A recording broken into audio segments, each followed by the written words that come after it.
Merhabalar Yükselli Örgülere hoş geldiniz.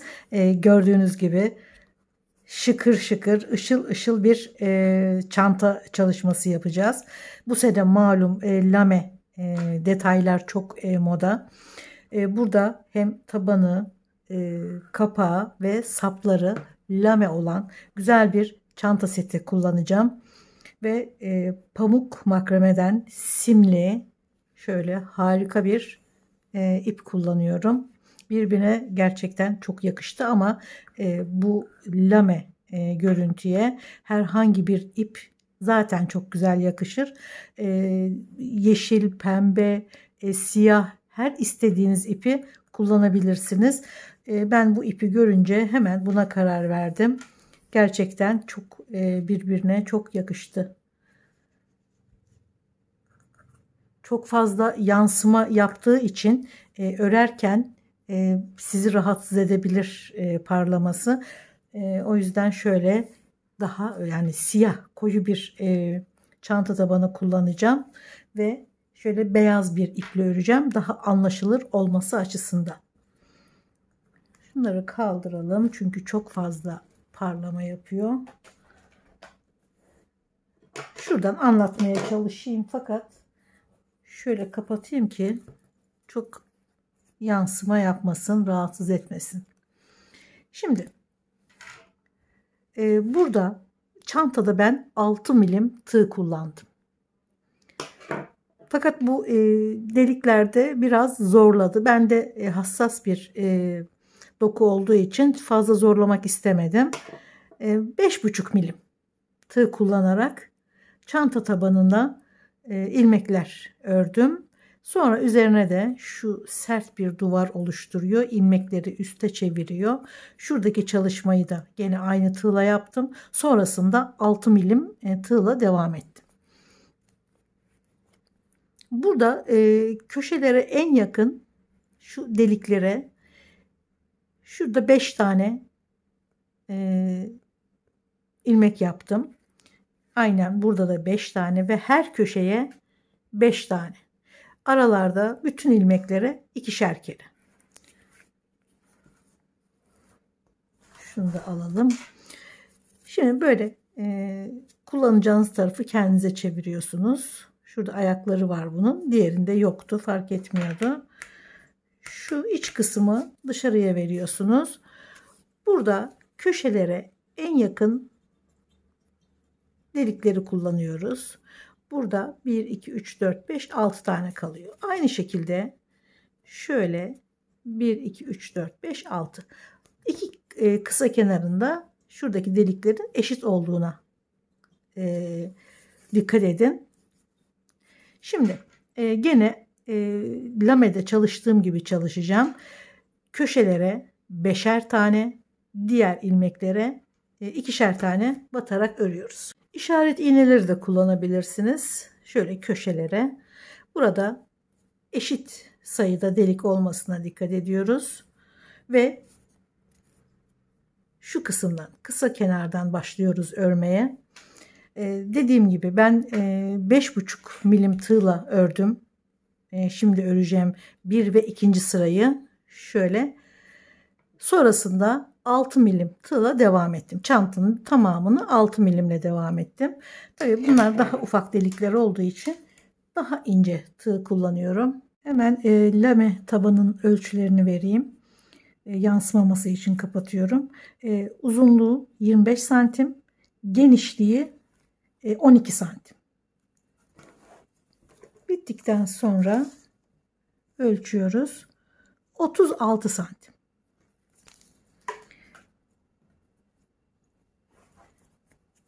Şuraya kadar 250 gram ördüm ipi. Bundan sonra örgü 80 gram kadar daha devam etti. Yani 250-330 gram kadar ip kullandım. Tabii bu sizin ne kadar uzunlukta örmek istediğinizle alakalı.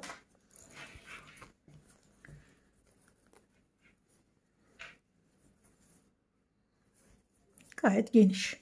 Güzel bir çanta oldu gerçekten. Burada şimdi hemen şurada ölçülerini alacağım. Buralara Şöyle saplarını takıyoruz. Yerlerini belirginleştireceğim. Bir de yansıma yapacak diye şimdi pek gösteremiyorum. Şöyle şuraya da bunu dikip şöyle çeviriyoruz. Bir ilmek sıkılaştırıyoruz. Burada tığın hiç önemi yok. Sadece daha iyi gözükür diye bu şekilde çalışmak istedim. Yansımalar gerçekten rahatsız ediyordu lamede. Şimdi şöyle ipi alıyoruz ve bir sık iğne. Aynı yere bir kere daha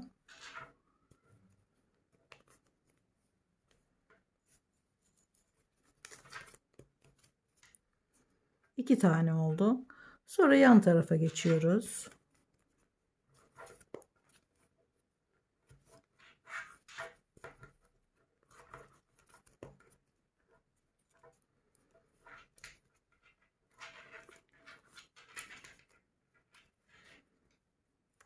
İğneler biraz ses yapıyor. Gene iki tane. Şimdi biz bu ilmekleri örerken doğru sayıda mı ilmek örüyoruz diye baktığımızda zaten dizilişi bize bunu gösterir. İlmekler şöyle çok açılıyorsa, çok gergin duruyorsa bu yeterli sayıda olmadığını gösterir. Daha arttırmamız gerekiyor ilmekleri. Çok da şöyle çok bitişik durduğu zaman bu da fazla ilmek ördüğümüzü gösterir. Gene dağılımını azaltmamız gerekiyor. Farklı sayılarda çift, üçlü ya da tekli, ikili o şekilde aralarda değiştirerek örebiliriz. Zaten dediğim gibi şurada ördüğümüz ilmeklerin duruşu sık mı ördük, eksik mi ördük bunu çok iyi gösteriyor. Şimdi 2 2 2 ördüm. İğneli yer bizim köşe. Çantanın bir köşesi. Buraya 5 kere örüyorum. 1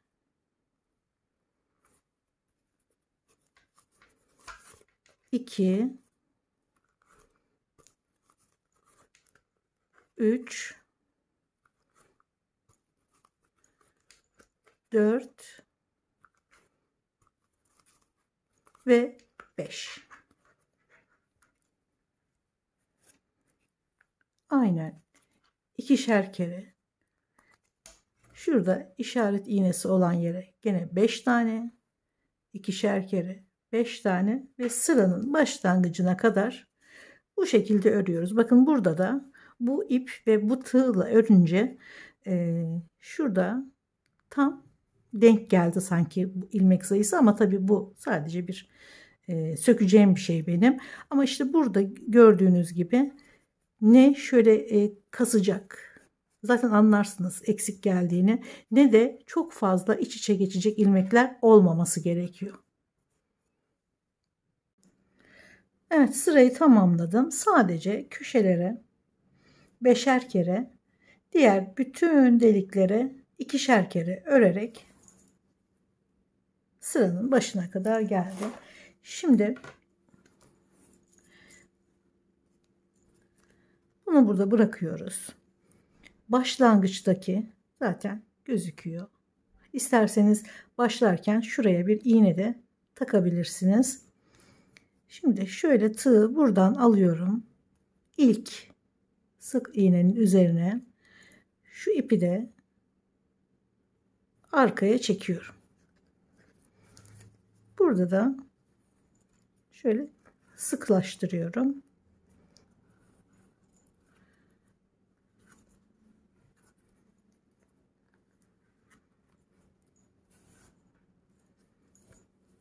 Bir tane zincir.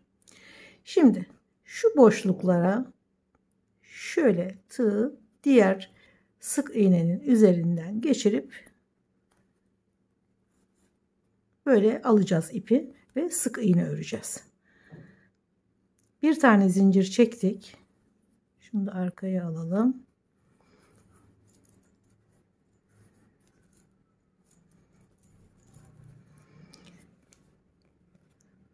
Buradan batıyorum. Hemen yanındaki ilmekten çıkartıp ilmeği sık iğne. Gene boşluktan batıyorum.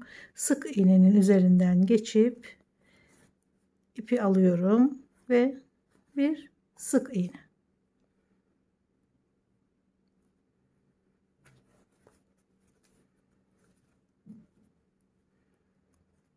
Güzel, sıkı bir taban kenarı oluşturuyoruz.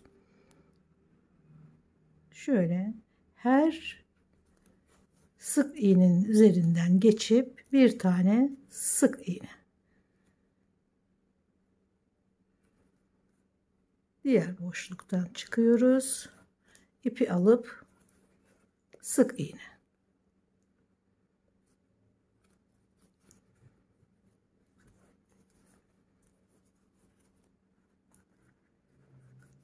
Güzel bir sertlik oluşturuyor ve ilmekler bir yukarı doğru dönmüş oluyor. Burada 5 tane örmüştük. Her birine hiç atlamadan sık iğne.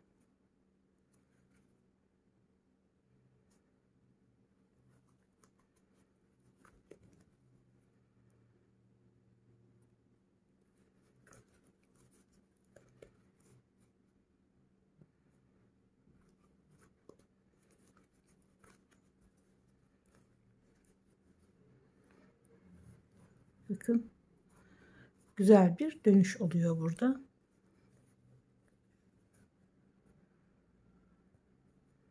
Aynen bu şekilde başladığım noktaya kadar her sık iğnenin üzerinden ipi alıp bir sık iğne örüyoruz.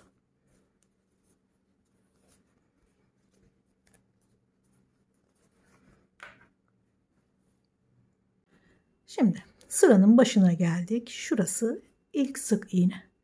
İsterseniz sıraya başlarken ilk ördüğümüz ilmeğin üzerine bir işaret iğnesi takarsanız işiniz daha kolaylaşır. Özellikle örgüye yeni başlayanlar için. Şimdi bu ilk sık iğneye bu sırada yaptığımız gibi ipi arkaya alıyoruz. Şöyle şu ipin üzerinden tığ alıyorum ve buradaki ilmeği arkaya çekiyorum. Biraz şuradaki mesafeyi kısaltıyoruz ve bir zincir. Şimdi bundan sonra çapraz sık iğne dediğimiz örgüyle devam edeceğiz ve çantayı bu şekilde bitireceğiz. Burada şöyle göstereyim.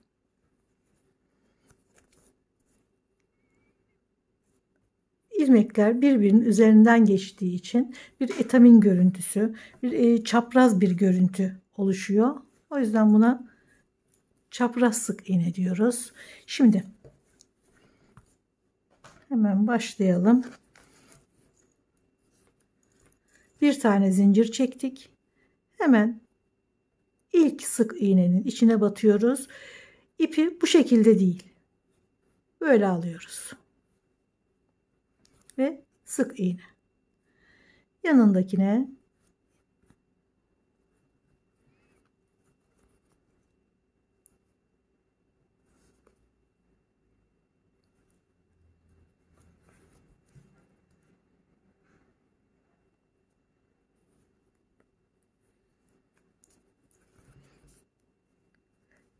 şöyle çapraz çapraz görüntüler oluşuyor. Düz örersek gayet düz bir görüntü elde ediyoruz. Bir zincir görüntüsü. Ama diğer şekliyle batarsak böyle bir etamin görüntüsü elde ediyoruz. Birbirinin üzerine biniyor. Basit bir örgü ama görüntüyü hemen değiştiriyor. Şimdi şu normal ördüğümüzü söküyorum. Bu şekilde alıyorum ipi.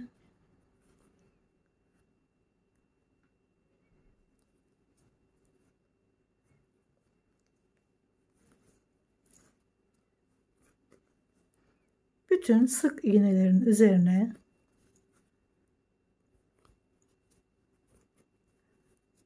örerek sırayı tamamlıyoruz.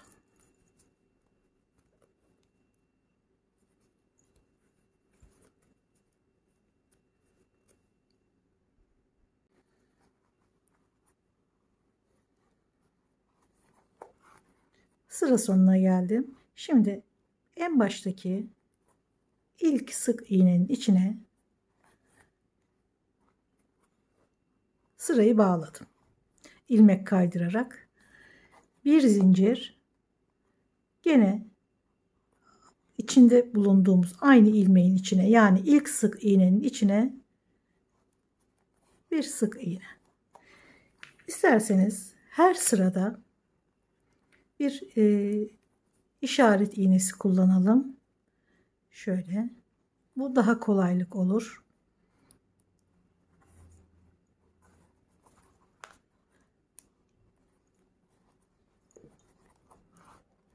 İstediğiniz deseni de örebilirsiniz.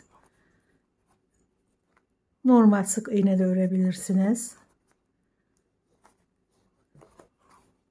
Çantayı bitene kadar aynı örgüyle devam ediyoruz.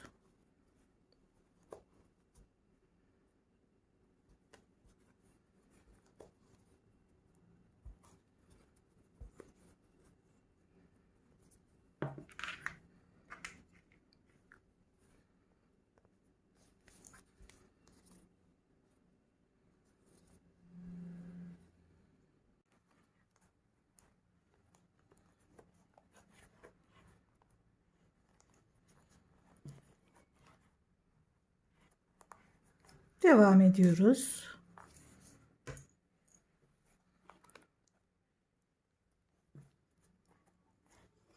İlmek kaydırarak sırayı bağladım. Bir zincir, hemen ilk sık iğnenin içine bir sık iğne. Gene iğnemizi takalım. Aynı şekilde sıraları örerek istediğimiz yüksekliğe gelene kadar devam ediyoruz. Bakın nasıl çapraz çapraz duruyor. Sanki bir etamin işine bakar gibi. Evet, yanlardan 10 santim ölçtüm. Şöyle işaret aldım. İşaretleri dış kısmına gelecek şekilde yerleştirdim. Yani iki iğnenin arasını tamamen kapak için ayırdım. Burada delikleri var zaten. Nereye batacağınız belli. Şöyle kenardan bir tık aşağıda başlıyorsunuz. Ve muntazam diktiğinize dikkat edin. Sonra yamuk da olabiliyor. Dönük olduğu zaman tabii ki güzel olmaz. Sökmek zorunda kalırsınız. Düz olmasına dikkat edin sapların. Şöyle. Sonrasında kapağı da aynı şekilde arkada dikiş yerleri var. Şöyle buralara dikiyorsunuz. İçinde şurada çıt çıtı vardı. Bastırarak, sıkıştırarak onu sabitledim.